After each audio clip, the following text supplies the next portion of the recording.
Hi everyone, I am C Diksha Saini and welcome to my YouTube channel. So कुछ दिन पहले मैंने एक कम्युनिटी पोस्ट डाला था जिस पर मैंने एक अनाउंसमेंट करी थी। मैं आपको बताती हूँ कि अनाउंसमेंट क्या थी। बेसिकली अगर आप अपनी लाइफ में करियर को लेके कोई स्ट्रगल कर रहे हो या आपको कुछ भी ऐसी चीज़ें हैं जो आपको समझ नहीं आ रही है या फिगर आउट नहीं कर पा रहे हो, तो आप डिटेल में वो मेरे साथ शेयर कर सकते हो और उन ईमेल्स को लेकर के मैं एक पर्टिकुलर डेडिकेटेड वीडियो बनाऊँगी और वो ईमेल आईडी जो है वो आपको स्क्रीन पे दिख रही होगी, मैं डिस्क्रिप्शन बॉक्स में भी डाल दूँगी। आफ्टर दैट कम्युनिटी पोस्ट उसके बाद कुछ सब्सक्राइबर्स ने मुझे ईमेल किया है एंड उसमें से ही एक ईमेल को लेकर के आज मैं ये वीडियो बना रही हूँ, ठीक है?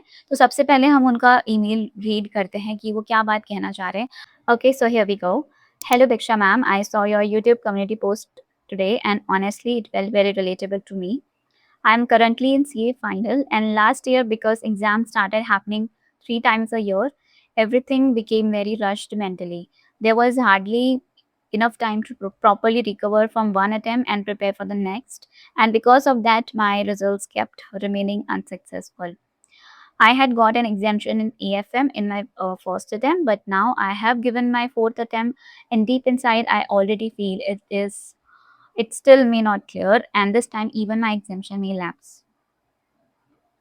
Okay, so first of all ये जो 3 टाइम्स अ ईयर वाला अटेम्प्ट हो गया है ना, आई कैन अंडरस्टैंड। देखो हमारे टाइम पे 2 टाइम्स में ही ये होता था, मतलब 1 साल में 2 अटेम्प्ट में आपका पेपर होता था, ठीक है? तो हमारे पास एक अटेम्प्ट के लिए 6 महीने होते थे।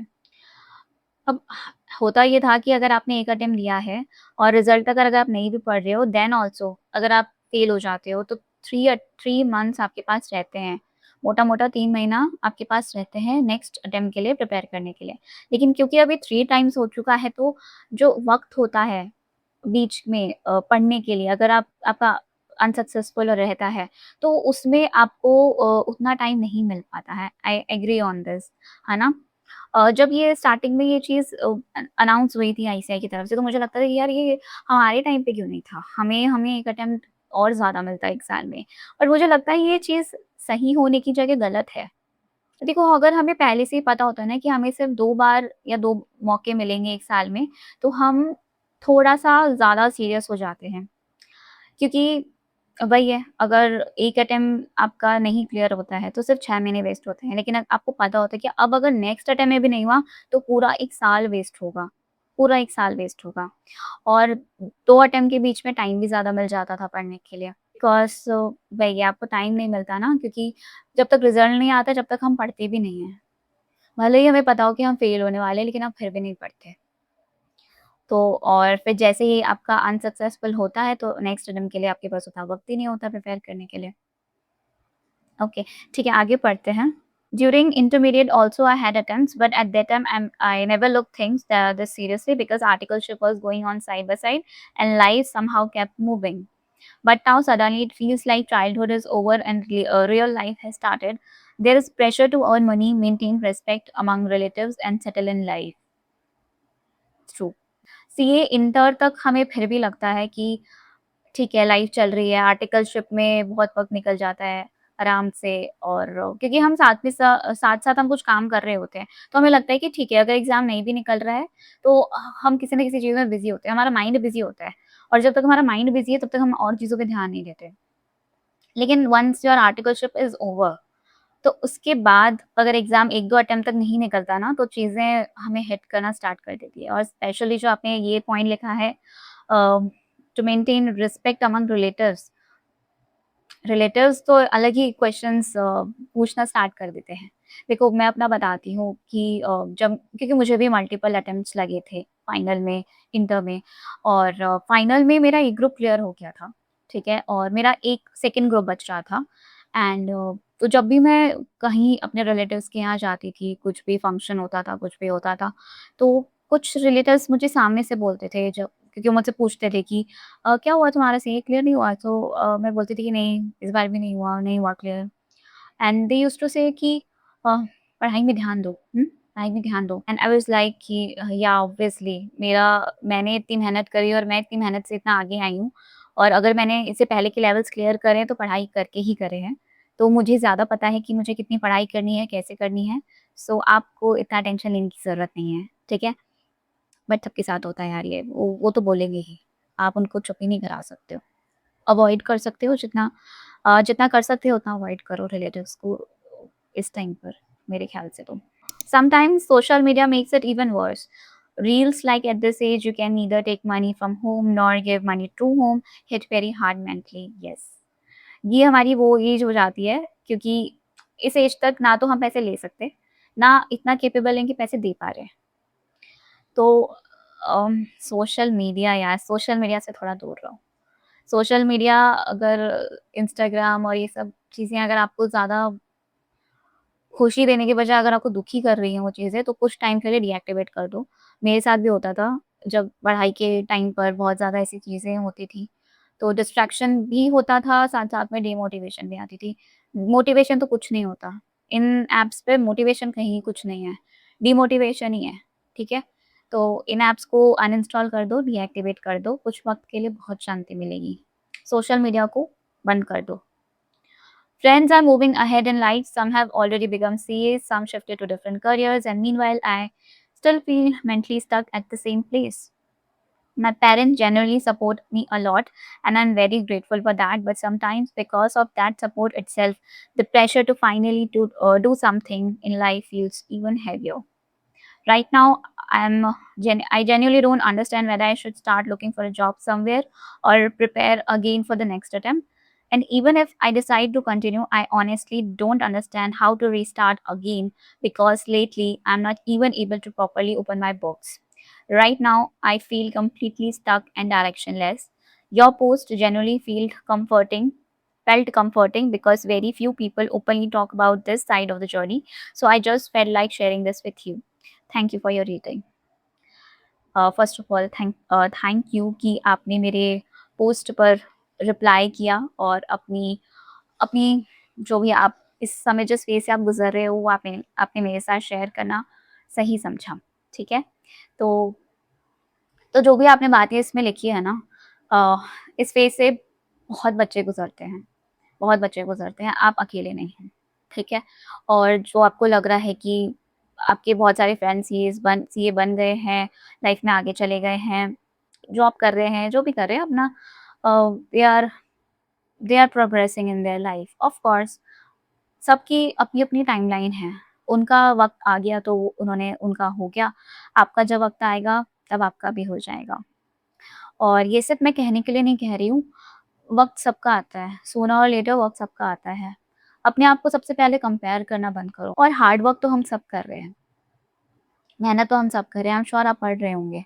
बट क्या डिफ़रेंस रहता है कि कोई हमसे आगे निकल जाता है या कोई चीज़ किसी को पहले मिल जाती है और हमें नहीं मिलती। It is because of timing. जब जिस चीज़ की टाइमिंग होती है, वो आपको चीज़ तभी मिलती है और ये चीज़ आप जब एक्सेप्ट कर लोगे ना, आपको बहुत लाइट फ़ील होगा। कि मेहनत करना आपके हाथ में है, लेकिन रिज़ल्ट आपके हाथ में नहीं है। तो टाइमिंग की बात करें तो देखो ऐसा होता है कि जब मैं सीए कर रही थी, तो मेरे कुछ ऐसे फ्रेंड्स थे जो सीए बन गए थे। फर्स्ट अटेम्प्ट में बन गए थे या सेकंड अटेम्प्ट में बन गए थे, मुझसे पहले बन गए थे बेसिकली। तो मैं उनको देखती थी और मैं सोचती थी कि यार उनका हो गया, मेरा नहीं हुआ, मैं अभी भी स्टक हूँ। ये बहुत नेचुरल है, ये सबको फ़ील होता है ना? दूसरा ऐसा भी था कि कुछ मेरे साथ ऐसे फ्रेंड्स भी थे जो मेरे साथ-साथ उनका भी नहीं हो रहा था, उनका भी क्लियर नहीं हो रहा था। ऐसा नहीं हो सकता कि 100% सब पास हो जाएँगे आपके जो भी आपके दोस्त हैं 100% सब पास हो गए होंगे, ऐसा नहीं होता।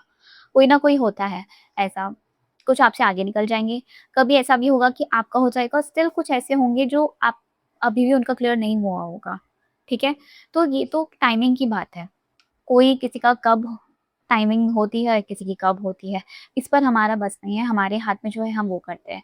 हम इतना ओवरथिंक नहीं करते यार।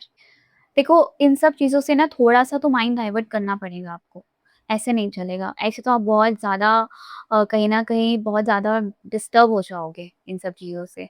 तो आपको अपने आप अपने माइंड को कहीं न कहीं डिस्ट्रैक्ट करना पड़ेगा। क्योंकि जैसा आपने कहा कि आर्टिकलशिप टाइम में तो कुछ लाइफ़ चलती गई और आपने इन सब चीज़ों पे इतना गौर नहीं किया। क्यों नहीं किया? क्योंकि कहीं न कहीं हम किसी और चीज़ में हमारा ध्यान रहता है, माइंड एक्टिव रहता है किसी और चीज़ में, तो दूसरी चीज़ें हमें इतनी बॉदर नहीं करती, हम उस पर इतना ध्यान नहीं देते हैं। तो सिमिलरली अगर अभी आपके पास आप कोई फ़र्म जॉइन नहीं कर रखे हो या आप कोई जॉब नहीं कर रहे हो, तो आपको कुछ ना कुछ अपनी लाइफ़ में ऐसा इंट्रोड्यूस करना चाहिए जो आपको खुशी दे कंप्लीटली। उसका कोई पर्पस नहीं है, उसका पर्पस सिर्फ़ यही होगा कि वो चीज़ करके आपको खुशी मिलेगी। और रही बात इस चीज़ की कि आप घर पे कंट्रीब्यूट नहीं कर पा रहे हो, ना आप घर से ले पा रहे हो पैसे, although your parents are supportive, क्योंकि यार पेरेंट्स सपोर्टिव होते ही हैं, सबके होते हैं, बहुत प्यारे होते हैं हमारे पेरेंट्स, वो हमेशा हमें सपोर्ट करते हैं, है ना? लेकिन क्या होता है कि हमारे माइंड में तो ये सब चीज़ें आती है कि ना अब कैसे पैसे लें उनसे, और इनफैक्ट इस एज में तो हमें करना चाहिए, लेकिन हम उनसे ले रहे हैं पैसे। तो मैं आपको बस यही कहूँगी कि इस वक़्त ना इन सब चीज़ों के बारे में मत सोचो, क्योंकि अगर नेक्स्ट अटेम्प्ट आप देने का सोच रहे हो और आपको लग रहा है कि आप इस वक़्त क्लियर नहीं कर पाओगे, जो आपने दे चुके हो अटेम्प्ट, तो आप पढ़ाई स्टार्ट कर दो नेक्स्ट अटेम्प्ट के लिए, ठीक है? और साथ ही साथ जैसा मैंने आपको बोला, कुछ ना कुछ अपने डेली रूटीन में ऐसा स्टार्ट करो जो आपको खुशी दे, थोड़ा-थोड़ा। चाहे आधा घंटा हो, 1 घंटा हो, ये कुछ बहुत ज़्यादा नहीं होता। आधा 1 घंटा हम वैसे भी लाइफ़ में बहुत चीज़ों पर वेस्ट कर देते हैं, जैसा कि सोशल मीडिया पे स्क्रॉल करना। अब उससे आपको डिमोटिवेशन तो होती ही है, साथ में टाइम वेस्ट भी होता है, तो क्यों ना कुछ ऐसा कर लो जो आपको खुशी दे। And trust me, you are not alone. I have gone through this phase during my CA journey as well. और जैसा कि मैंने कहा, इन सब चीज़ों से बस हमें डील करना पड़ेगा, कैसे ना कैसे हमें डील करना पड़ेगा। इनको हम ऐसे नहीं छोड़ सकते। ऐसे ही आप स्टक होके नहीं जी सकते।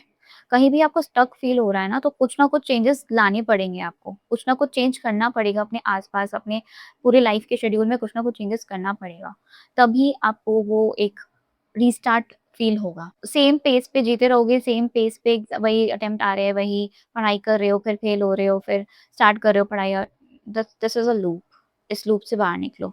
इस लूप से बाहर निकलोगे तो डेफ़िनेटली क्लियर हो जाएगा। कभी-कभी कुछ लोगों को थोड़ा वक़्त लगता है, जैसे कि मुझे लगा था, बट हो जाता है, और नहीं भी हुआ तो भी कोई बात नहीं। ये कोई एंड नहीं है हमारी लाइफ़ का, ठीक है? अ कोई एंड नहीं है यार, मतलब चलता है, हो जाता है। नहीं भी होगा तो कोई बात नहीं, कुछ और फिगर आउट कर लेंगे हम लाइफ में। अगर मेरा भी नहीं होता तो मैं भी क्या करती, कुछ ना कुछ और फिगर आउट करती लाइफ में, कुछ ना कुछ कोई और कोर्स करती, या कुछ ना कुछ करती ही लाइफ में यार। ऐसे मतलब ऐसा नहीं होता कि जो सीए नहीं बनती उनका कुछ नहीं होता, वो भी बहुत अच्छा कर रहे हैं लाइफ में, ट्रस्ट मी। जिनका सीए नहीं भी हुआ है, वो भी बहुत अच्छा कर रहे हैं लाइफ में। और एक पॉइंट के बाद ना हम सब सेम ही होते हैं, जो सीए बन गया वो भी सेम, जो नहीं बना वो भी सेम। बस मेहनत के ऊपर डिपेंड करता है। तो जो मेहनत करता जाएगा, मेहनत करते जाओ, आज नहीं कल रिज़ल्ट मिल जाएगा। तो भले ही इस चीज़ में नहीं, बट किसी न किसी चीज़ में लाइफ़ आपको आपका हार्ड वर्क रिटर्न ज़रूर करती है, ठीक है? तो don't lose your hope, stuck होने की ज़रूरत नहीं है। बस जो भी मैंने आपको वीडियो में बातें कही हैं, वो करके देखना, ठीक है? चलो, आज के वीडियो में इतना ही। अगर आपको मेरा वीडियो अच्छा लगा तो प्लीज़ लाइक एंड शेयर, और चैनल पर नए हो तो please subscribe to my channel, and do comment below whatever you are feeling, whatever you want to share with me. Okay? And हम मिलते हैं नेक्स्ट वीडियो में। Till then bye.